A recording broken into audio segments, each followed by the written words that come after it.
Muscle cars, guitars, burnouts, and memorabilia. Welcome to ClassicMuscleCars.com, the show that features top quality muscle cars from the 50s through the 70s and everything in between, including the coolest rock and roll collectibles you'll find in one place. So buckle up and check it out, the most ground-pounding, earth-shattering rock and roll machines around, right here on ClassicMuscleCars.com with your hosts, Tony Begley and Jeremy Marks.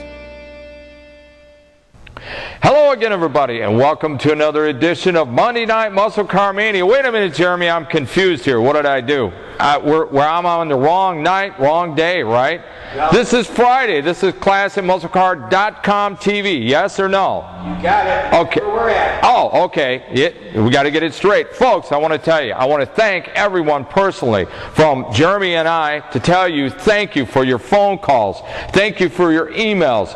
Thank you for the cards that you sent and the letters. We really appreciate it because, you know, that's the type of thing that helps us know that we're effective in what we're doing. And you know what? It gives us a boost to say this is all worth all the nights that we're staying here till 1, 2, 3, 4, 5 in the morning. And in Jeremy's case, last week, he was here 24/7. Right, Jeremy? I did a 48-hour day. The first show was great. We love it. We're getting a lot of response on the internet for it. It's being watched over 100 times a day, every day, 24/7 on ClassicMuscleCars.com and Muscle Car TV. Now, tonight's show, you're in for a treat. We are standing next to this gorgeous 1978 Pontiac Trans Am Macho TA. You're going to learn about something tonight you've never even learned about or knew about before, because we're going to get into detail about this fantastic car. When Jeremy comes back a little bit down later in the show, he's going to show you how this car performs, and we're going to talk about this car, and we're going to show you why it's so important and what it's all about. Now, also, I want you to remember, later in the show, one of our featured, and we've had a lot of feedback on this feature, it's called Rate This Burnout. Tonight, you will see an 87 Buick Gran National go up against last week's contender, which was a 72 Mustang Grande, beautiful car. And we're going to rate the car tonight, the 87 Buick Gran National, against that. You've got to go onto the website, ClassicMuscleCars.com, and rate it against the Grande. You're in for a treat, because I won't let you know what really happens until the end of the show. Then you'll be able to rate it. And Jeremy will probably do one of his instant replays, right, Jeremy? Absolutely. Absolutely. So anyway, I'm going to turn you over to Jeremy, and he's going to get tonight's show started with a super burnout of this beautiful 1978 Pontiac Trans Am Macho TA.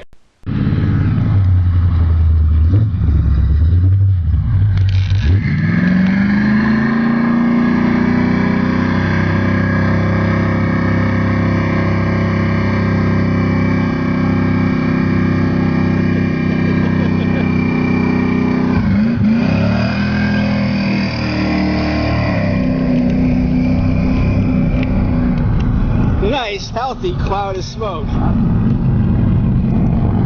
Alright, let's watch that again. This video was shot when the Macho TA first got delivered to us.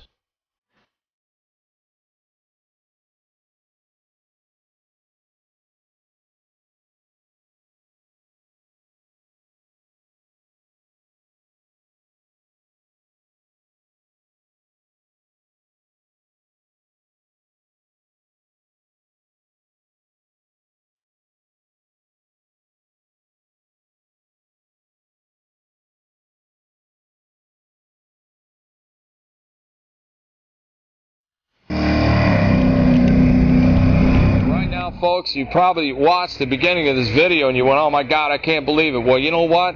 Let's talk about what you are looking at. This is an extremely rare car. This car, for the first time, we're going to talk about it, bring it out in public so that people can understand why these cars are as rare as they are. This is a 1978 Macho TA. Now let's talk a little bit about the history of muscle cars, and let's talk about why this car is so important, and let's talk about why this car is so important today for an investment automobile. Now, in the 60s for Pontiac, you had Royal Bobcat. Royal Bobcat was in Michigan, and what they did was the same as Nicky Chevrolet in Chicago, the same as Baldwin Motion Chevrolet. the same as Yanko Chevrolet, the same as Berger Chevrolet, the same as Dana Chevrolet in California. Now, that was the high-performance Chevy dealers for the 60s for muscle cars, for all the Camaros and Chevelles and Novas and even Corvair that Yanko did. But these dealerships produced supercars. They'd bring them in, the factory cars. They'd transplant their own motors in them. Don Yanko had a deal set up with the factory, put the 427 motor in them from the factory. That's the Copo cars and the Yanko cars that we know today. But they made quite a few of those in 1969, for example. All of this was going on in the 60s and the early 70s and creating all this excitement with the performance era of muscle cars. And then all of a sudden we had a thing called the embargo, oil embargo in the early 70s, 73 I believe, Jeremy? That's exactly right. Right after that, guess what happened? Muscle cars down the drain. History. Because everybody was thinking about, you know what, I've got to pay 50 cents. Now get this, 50 cents a gallon, maybe 52 cents, but I gotta sit in a line to get gas. 54.9 for Sunoco 260. Yeah, can you believe that? God almighty, what we'd give for that today, right? 30-some years later, right? Now, what I'm talking about here is the demise in the dark days of muscle cars during the 70s. Because after 71, 72, when things started to slow down because of insurance purposes, they were detuning them. There was EPA was getting involved. There was a lot of issues going on. The federal government was getting involved. Pretty much the muscle cars started going down on the downswing. Now, when we hit that oil embargo, that was it. It was over, folks. I still remember today, in 1976, I had a detail shop. And I had bought and sold a few cars back then. And I went to a dealership in 1976. And it was up here in Glenview, not too far away from where we're at. And I don't believe they're in business today. But anyway, it was an old established dealership. And I went in the back and I bought wholesale a 1969 428 Super Cobra Jet Shaker 4-speed car. The only issue with that car, folks, was it needed a valve job. It wasn't hard to do and it wasn't expensive. And the car was dead mint. It was dead mint. And you know what I paid for that car? How much? I paid $75 for it. That's no BS, okay? And you know how they got the car? And they were glad for me to give them the $75 to get rid of it. You know why? They couldn't do anything. They were thinking about crushing the car. They couldn't get very much money for it because nobody wanted it, because nobody wanted to spend the money that it cost to put gas in that car. Okay? So there's what happened to your performance, folks. And to get back to that story about the Mach 1, the 428 Super Cobra Jet, okay? That car was traded in on a Maverick. Oh, man. A Maverick, okay, with a 6-cylinder 3-speed on the column. True story. So here we are in the 70s, and we've had all this great stuff that happened in the 60s, and some of the greatest legends of racing came out of the 60s. Drag racing, everybody was having a ball in the streets, and you know, then all of a sudden, nothing from the factory. It was just down the drain, dead history. Now all of a sudden, this is the only car, folks, that kept that muscle car image going and kept it alive. In 1974, Pontiac came out with a Super Duty. So there wasn't a whole lot of good things happening in the 70s for performance. But Pontiac tried to keep things alive, and they did do so with some of the Trans Ams that they built in the early 70s. And then all of a sudden it leveled off. The cars were cool-looking cars. They had a lot of options. They had T-tops, but they still missed the heart and soul of what the 60s was all about with the real muscle car era. Horsepower, melting tires like we did with this car, performance. That's what the muscle car era was all about. So all of a sudden in the late 70s, a man named Dennis Meekum, who owned Meekum Pontiac in Glendale, Arizona, decided, since he was getting these cars, he wanted to pep them up, he wanted to prep them up, he wanted to pump them up, he wanted to get it back some of the performance of the 60s. Something that somebody could come into his dealership, put the key in it, and be able to light it up. This is called a Macho TA. That's the name that they called it because, you know, that was the thing, the macho image back then. But you know what? This car will hold up to being a macho car because it'll blow the doors off of a lot of cars that were even built or even come close in the 70s, and it will do the same thing to a lot of the performance cars of the 60s. And in 1978, which this car is in 1978, they produced 202 Macho TAs. They sold every single. Now this car also was one of his favorites because he brought this car home to his wife. She liked it so much, he was going to keep it for her. He let her drive it around for a few days. She fell in love with it, but you know, all of us car dealers, we got to sell them if we got the chance, because that's what we do. And he sold his car. Years later, in an article, which is in the documentation that he had, he was quoted as saying he wished he hadn't sold it. It's a car that's equivalent to the cars that were produced by all the high-performance muscle car dealers in the USA in the 60s. This car did not perform like this when it got to the dealership lot, but after the dealership got done doing all their performance preparations to this car, that's why we could sit out there and do a burnout. We could absolutely melt the tires off the rim of this car if we wanted. And this car has the same background, the same rich muscle car heritage as Yanko cars, as Nicky cars, as Baldwin Motion cars, as Burger cars. What makes this car very unique, not only in the way that it looks, but because of the fact that there was still a man out there who cared and wanted performance and was tired of pollution motors and cars that couldn't get out of their own way and cars that couldn't even light up the tires in the back even if you put them in water and put hand cream all over the tires. True story. But this car is different. This is not your average TA, and it's never going to be your average TA because it is a Macho TA.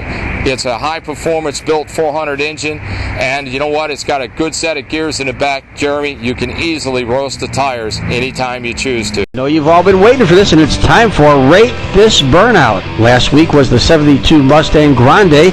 This week it's the 1987 Buick Grand National. So after the show, be sure to log into ClassicMuscleCars.com, go to the showroom page, click on Rate This Burnout, and rate this 1987 Grand National's phenomenal smoking burnout. To refresh your memory, here's last week's car, the 1972 Mustang Grande. We can't see him anymore.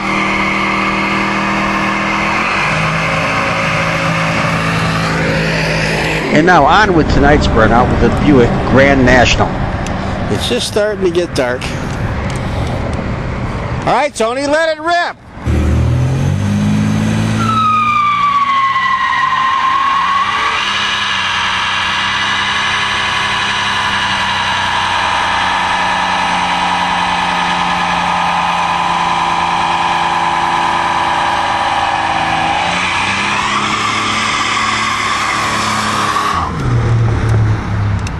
Awesome, totally awesome.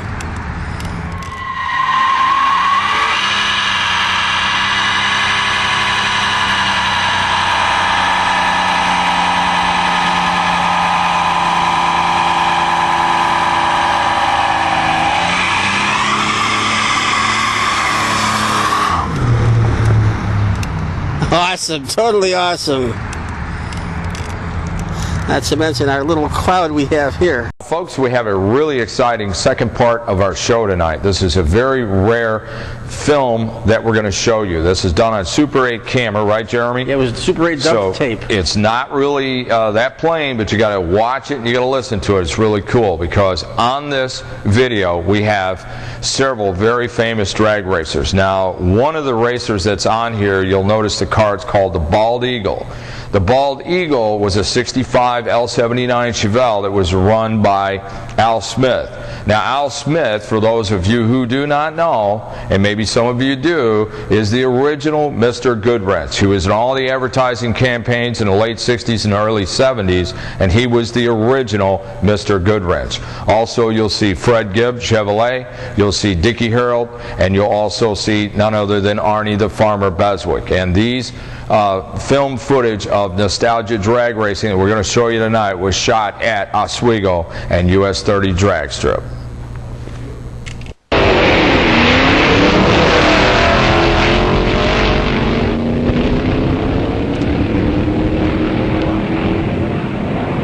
dragging, a term which describes what is probably becoming the fastest-growing spectator sport in America. A competition between two cars driving a measured distance of a quarter of a mile in the shortest possible time at the highest possible rate of speed. It started back in 1951 in Pomona, California, where the hot rodders, in cooperation with the police, took over an abandoned airfield in order to find somewhere to race rather than in the streets. At first, they simply raced the cars that they drove on the streets. Coupes, roadsters, sedans, practically anything that had an engine. Very soon, the sport began to grow up. Special chassis, special engines, fuels, tires that wouldn't blow up at speeds approaching 200 miles an hour. Safety devices, including parachutes for quick stopping, seat belts and shoulder harnesses to keep drivers in their seats, helmets, goggles, fire extinguishers, and fireproof clothing. From this, you can see how specialized drag racing has become. In order to try to bring you a little of the excitement and color that is available at the local drag strips, Capitol Records took a great deal of time to go to some of the drag strips in the Southern California area, compiling this album from the results of these trips in the form of a stereophonic recording which truly does reproduce the big sounds of the drag.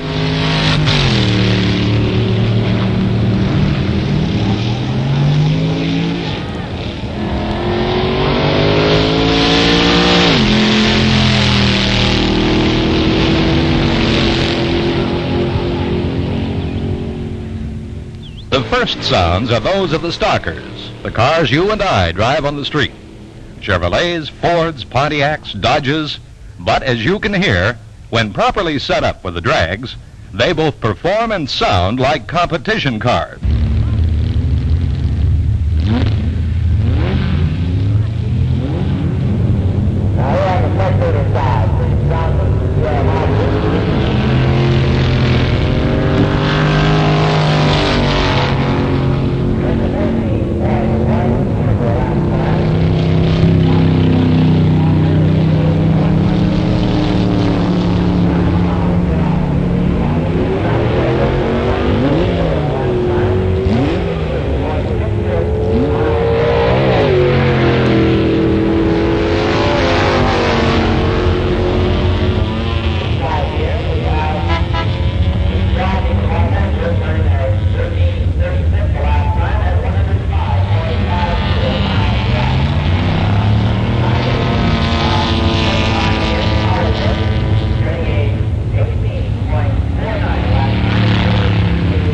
Up to about 5 years ago, the Street Roadster was a very popular car with hot rodders. But due to the fact that Model A's and 32 Fords are getting old, they are becoming a rare sight indeed on the streets, but not so on the strips. In the section that follows, you will hear numerous Street Roadsters as they go down the strip at speeds up to 120 miles per hour.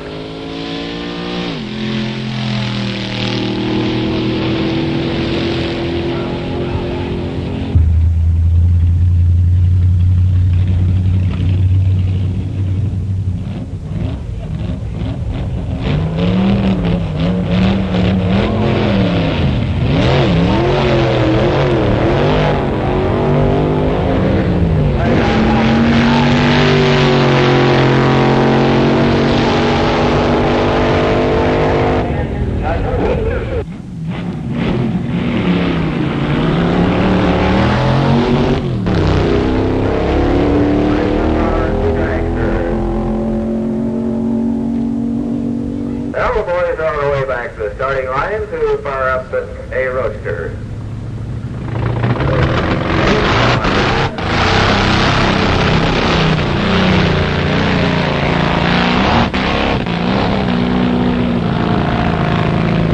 I believe they're still running high gear only, but turns on really strong.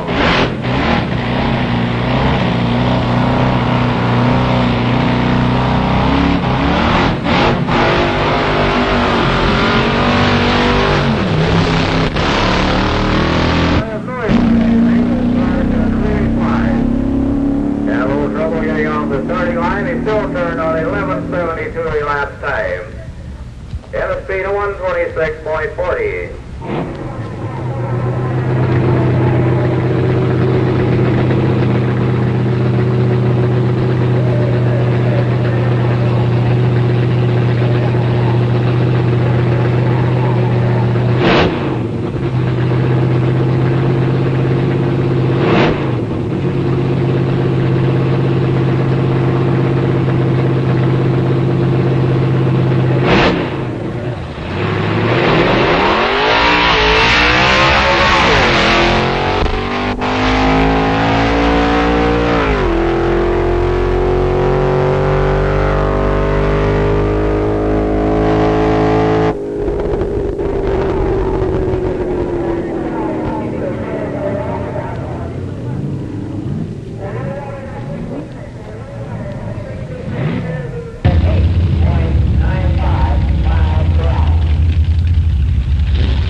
what we're looking at here is some Al Smith memorabilia.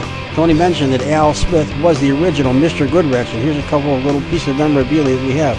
Looking at the label here, Beam 100 months old, bottled by James B. Beam Distilling Company. Now as you look at Al's head in these decanters, you can see that later in life he was follically challenged. Maybe that's why he was called the Bald Eagle.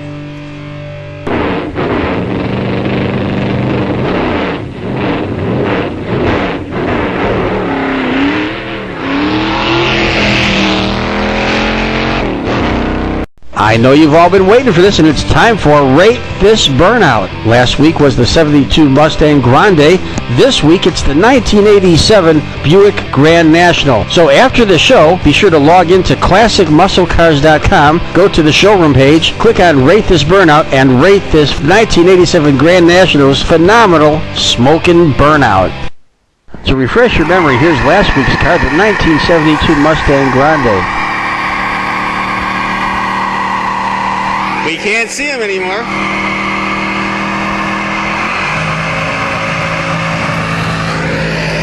And now on with tonight's burnout with the Buick Grand National. It's just starting to get dark. All right, Tony, let it rip.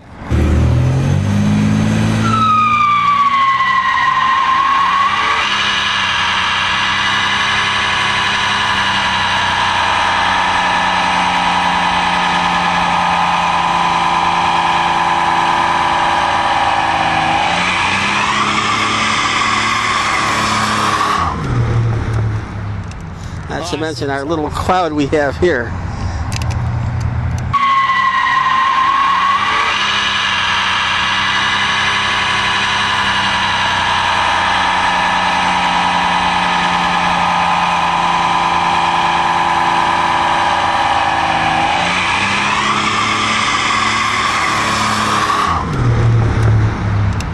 Awesome, totally awesome. Not to mention our little cloud we have here.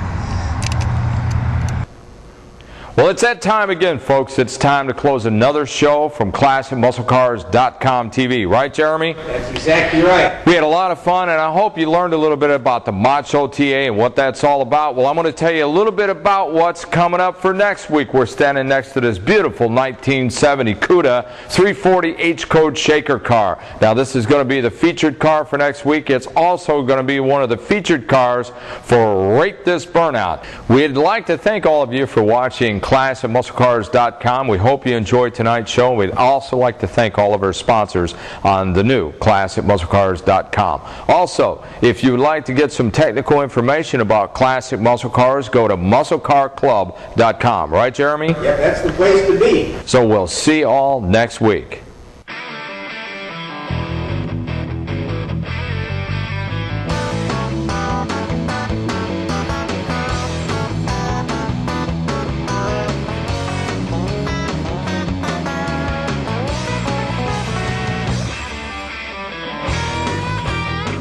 ClassicMuscleCars.com is a NICAB production. For more information about the show and our business, log on to our website at www.ClassicMuscleCars.com.